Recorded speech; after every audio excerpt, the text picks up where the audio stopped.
Hi all, welcome back to another new video. இந்த வீடியோவில் TNPSC நியூவாக ப்ரிப்பேர் பண்ணுற ஆஸ்பிரண்ட்ஸ்க்கு நிறைய பேருக்கு இருக்கக்கூடிய டவுட்டு ரீசனிங் எப்படி ப்ரிப்பேர் பண்ணுறது தான். நீங்கள் குரூப் 2 படித்தாலும் குரூப் 4 படித்தாலும் ரீசனிங் எப்படி படிக்கணும், என்னென்ன சேனல்ஸ்லாம் ஃபாலோ பண்ணலாம், எப்படிலாம் ப்ரிப்பேர் பண்ணால் ரீசனிங் டாபிக்ஸ் எல்லாத்தையுமே குயிக்காக கவர் பண்ண முடியுன்றதை இந்த வீடியோவில் ஷேர் பண்ணியிருக்கேன். வீடியோ கண்டிப்பாக யூஸ்ஃபுல்லாக இருக்கும். வீடியோவை ஸ்கிப் பண்ணாமல் ஃபுல்லாக பாருங்கள்.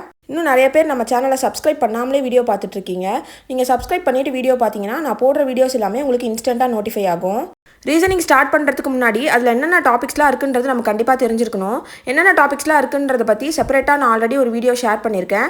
அந்த வீடியோவை ஐ கார்ட்லேயும் கொடுக்குறேன், டிஸ்கிரிப்ஷன்லையும் நான் லிங்க் கொடுக்குறேன். பார்க்காதவங்க அதை செக் பண்ணி ஃபஸ்ட்டு டாபிக்ஸ் எல்லாத்தையும் நோட் பண்ணிக்கோங்க. லாஸ்ட் இயர் வரைக்கும் குரூப் 4 எக்ஸாமில் ஒரு 2 to 3 கொஷின், மேக்ஸிமம் ஒரு 5 கொஷின் வரையும் தான் ரீசனிங் கேட்டிருக்காங்க. ஆனால் இந்த தடவை வந்து 10 கொஷின்ஸ் ரீசனிங்லேருந்து மட்டுமே வரும்ன்றதை அவங்க ஆல்ரெடி சிலபஸ்லேயே சொல்லிட்டாங்க. ஸோ நம்ம ரீசனிங் நல்லா ப்ரிப்பேர் பண்ணி 10 out of 10 எடுக்கிறதுக்கு ட்ரை பண்ணணும். அட்லீஸ்ட் 8 மார்க்காச்சும் நம்ம வாங்குற மாதிரி பார்க்கணும். அதை விட கம்மியாக வாங்கினோன்னா கரண்ட் அஃபேர்ஸில் மார்க் போயிடுச்சுன்னா ரொம்ப கஷ்டமாகிடும். அதனால் முடிஞ்ச அளவுக்கு இதில் மார்க் ஸ்கோர் பண்ண ட்ரை பண்ணணும். நிறைய பேர் மேக்ஸே வராதுன்னு சொல்லிட்டு மேக்ஸே ஸ்டார்ட் பண்ணாமல் மற்ற சப்ஜெக்ட்ஸ் எல்லாமே கவர் பண்ணிட்டு இருப்பீங்க.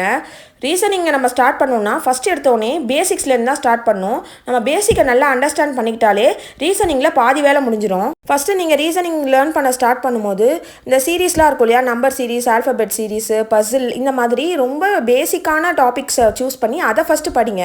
அதில் நீங்கள் வந்து ஈஸியாகவே உங்களால் புரிஞ்சுக்கிட்டு ஆன்சர் கொண்டு வர முடியும். இந்த மாதிரி பேசிக் டாபிக்ஸில் உங்களுக்கு ஆன்சர் வர ஆரம்பிச்சிட்டாலே உங்களுக்கு ஆட்டோமேட்டிக்காக கான்ஃபிடன்ஸ் பில்ட் ஆகிரும்.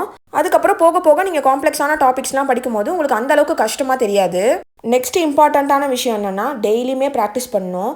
மேக்ஸை பொறுத்த வரைக்கும் நம்ம டச்சில் இருந்தால் மட்டும்தான் மார்க் ஸ்கோர் பண்ண முடியும். அதுவும் ரீசனிங் வந்து எந்த அளவுக்கு நம்ம கொஷின்ஸ் ஒர்க் அவுட் பண்ணி பார்க்குறோமோ அந்த அளவுக்கு நம்ம திங்கிங் பவரும் வந்து ஜாஸ்தி ஆகிரும். நம்ம வந்து டிஃபிகல்ட்டான கொஷினுக்கு வந்து ரொம்ப ஃபெமிலியர் ஆகிருவோம். இப்படி வந்தால் இப்படி ஆன்சர் போட்டுடலான்ற ஷார்ட்கட்டை உங்களாலேயே கண்டுபிடிக்கிற முடிகிற அளவுக்கு நீங்கள் வந்து அந்த டாபிக்ஸில் வந்து நல்லா கிளியர் ஆகிருவீங்க. ஸோ டெய்லியும் ப்ராக்டிஸ் பண்ணுறதுன்றது ரொம்பவே முக்கியம். அது ப்ராக்டிஸ் பண்ணுறது எப்படி இருக்கணும்னா நம்ம ஒரு டைம் செட் பண்ணிவிட்டு அந்த டைம்குள்ளே இந்த கொஷின்ஸ் எல்லாத்தையும் முடிச்சிடணுன்ற மாதிரி நீங்கள் வந்து டைம் லிமிட் செட் பண்ணி ப்ராக்டிஸ் பண்ணுங்கள். இப்போ ஒரு 10 கொஷின் நீங்கள் சால்வ் பண்ண போகிறீங்கன்னா அதை 30 to 35 மினிட்ஸ்க்குள்ளே சால்வ் பண்ணுறதுக்கு ட்ரை பண்ணுங்கள். நான் ஃபஸ்ட்டே சொன்ன மாதிரி பேசிக் டாபிக்ஸில் இருக்கக்கூடிய கொஷின்ஸ் எல்லாத்தையுமே நீங்கள் சால்வ் பண்ணி நல்லா கிளியர் ஆன அப்புறம் கஷ்டமான டாபிக்ஸ்க்கு போங்க. உங்களுக்கு ஒரு டாபிக் கஷ்டமாக இருக்குன்னு நினச்சிங்கன்னா அந்த டாப்பிக்கை விட்டுட்டு நெக்ஸ்ட் டாபிக் ட்ரை பண்ணுங்கள். ஒரே டாப்பிக்லேயே உட்காந்து டைம் வேஸ்ட் பண்ணுறதுக்கு பதிலாக நம்ம நியூ டாபிக் வேறு ஏதாவது கற்றுக்கும் போது அது நமக்கு இதை விட ஈஸியாக இருக்கலாம்.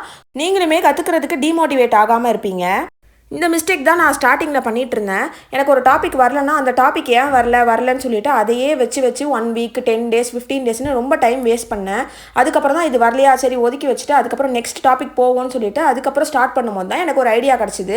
ஓவராலாக எல்லா டாப்பிக்கும் முடிச்சுட்டு லாஸ்ட்டாக நீங்கள் இந்த டாபிக் வரும்போது ஓகே நம்ம எல்லாத்தையுமே கம்ப்ளீட் பண்ணிட்டோம், இது மட்டும் தானே கண்டிப்பாக முடிச்சிடலாம்னு சொல்லிட்டு நீங்கள் ஈஸியாகவே முடிச்சிருவீங்க. இதை ட்ரை பண்ணி பாருங்கள். ரீசனிங்கை பொறுத்த வரைக்கும் நம்ம கொஷினை எப்படி அண்டர்ஸ்டாண்ட் பண்ணிக்கிறோன்றதை பொறுத்து தான் ஆன்சர் கொண்டு வரதே இருக்குது.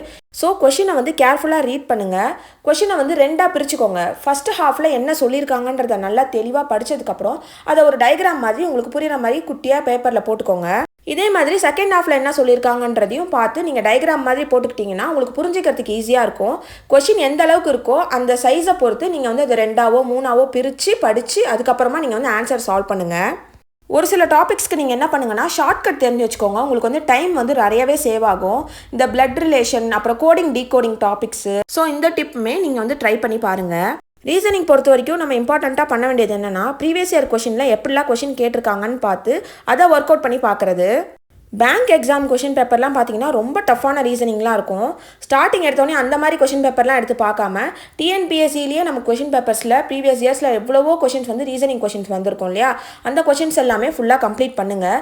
அது எல்லாமே உங்களுக்கு நல்லா தரவாகிருச்சு. என்ன மாதிரி கேட்டாலும் நீங்கள் ஆன்சர் பண்ணுவேன்னு தெரிஞ்சதுக்கப்புறம் இன்னும் டஃப்பாக டிஎன்யூஎஸ்ஆர்பி, பேங்க் எக்ஸாமு, ஆர்ஆர்பி இந்த கொஷின் பேப்பர்ஸ் எல்லாத்துலேயும் இருக்கக்கூடிய ரீசனிங் கொஷின்ஸ் எல்லாத்தையுமே சால்வ் பண்ணி பாருங்கள். உங்களுக்கு நிறையவே ஐடியா கிடைக்கும். இந்த காம்படிட்டிவ் எக்ஸாம் எல்லாத்துக்குமே யூஸ் ஆகிற மாதிரி ரீசனிங் டாபிக்ஸ் எல்லாம் கவர் ஆகிற மாதிரி புக்ஸ் எல்லாமே மார்க்கெட்டில் அவைலபிளாக இருக்குது. அந்த மாதிரி புக்ஸ் வாங்கி கூட நீங்கள் ஒர்க் அவுட் பண்ணி பார்க்கலாம். நான் எக்ஸாம்பிளுக்கு ஒரு ரீசனிங் புக்கோடைய பிடிஎஃப் வந்து நான் டெலிகிராமில் ஷேர் பண்ணுறேன். அதை நீங்கள் ஒரு கிளான்ஸ் பாருங்கள், உங்களுக்கு ஒரு ஐடியா கிடைக்கும். டெலிகிராம் குரூப்போடைய லிங்க்குமே இந்த வீடியோ டிஸ்கிரிப்ஷனில் கொடுத்துருக்கேன். ஜாயின் பண்ணாதவங்க அங்கே ஜாயின் பண்ணிக்கோங்க. எல்லா வேர் டு ஸ்டடி இம்பார்ட்டண்ட்டான பிடிஎஃப் மெட்டீரியல்ஸ் எல்லாமே நான் டெலிகிராம் குரூப்பில் ஷேர் பண்ணுவேன். உங்களுக்கு தேவைப்பட்டால் நீங்கள் அதை யூஸ் பண்ணிக்கலாம். அதே மாதிரி ரீசனிங் சால்வ் பண்ணும்போது முடிஞ்ச அளவுக்கு மைண்டை காமாக வச்சுக்க ட்ரை பண்ணுங்கள். நம்ம ரொம்ப ஸ்ட்ரெஸ்டாக நமக்கு ஆன்சர் வருமோ வராதோ தப்பாகிருமோன்னு சொல்லிட்டு ரொம்ப டென்ஷனோடு நம்ம சால்வ் பண்ணோன்னா நமக்கு எல்லாமே சொதப்பிடும், நமக்கு திங்கிங் கெப்பாசிட்டியுமே ரொம்ப கம்மியாகிரும். அதே மாதிரி ஒரு கொஷின் நீங்கள் சால்வ் பண்ணி அந்த ஆன்சர் வந்துருச்சுன்னா வந்ததுக்கப்புறமும் இது கரெக்டாக இருக்குமோ இல்லையோன்னு சொல்லிட்டு ஓவர் திங்க் பண்ணி அந்த ஆன்சரை மாற்றுறதுக்கு ட்ரை பண்ணாதீங்க. ஏன் அப்படி சொல்கிறேன்னா, மோஸ்ட் ஆஃப் த டைம் நம்மளுடைய ஃபர்ஸ்ட் இன்ஸ்டிங்க்டே கரெக்டாக தான் இருக்கும்.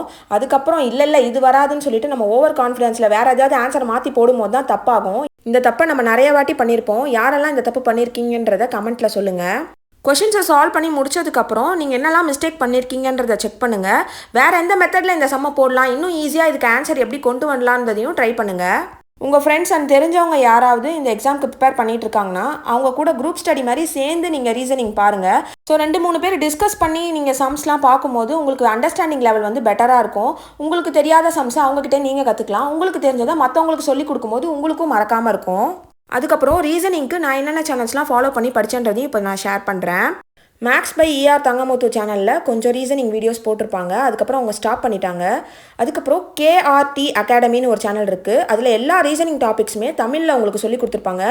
நீங்கள் உங்களுக்கு இங்கிலீஷில் புரியாதுன்னு நினச்சிங்கன்னா இந்த சேனலில் இருக்கக்கூடிய ரீசனிங் டாபிக்ஸ் எல்லாமே நீங்கள் டாபிக் வைஸ் கவர் பண்ணிகிட்டே வரலாம். அவங்க பிளேலிஸ்ட்டை செக் பண்ணி பாருங்கள்.